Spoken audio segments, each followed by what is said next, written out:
अज इम्तिहान गाह, अज इम्तिहान गाह, ठीक है, ये हो गया। अब हो गया ये अज इम्तिहान गाह, कौन सा इम्तिहान गाह, कहाँ पे आप एग्जाम दे रहे हैं, कहाँ पे आप एग्जाम दे रहे हैं, इसको भी दिखाना जरूरी है।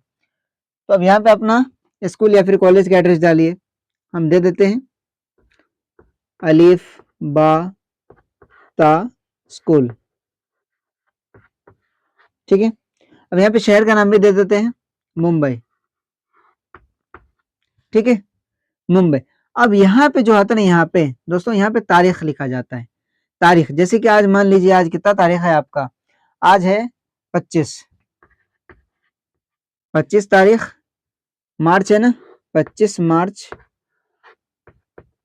2024, ये हो गया। आज इम्तिहान का, ये हो गया आपका स्कूल का एड्रेस या फिर कॉलेज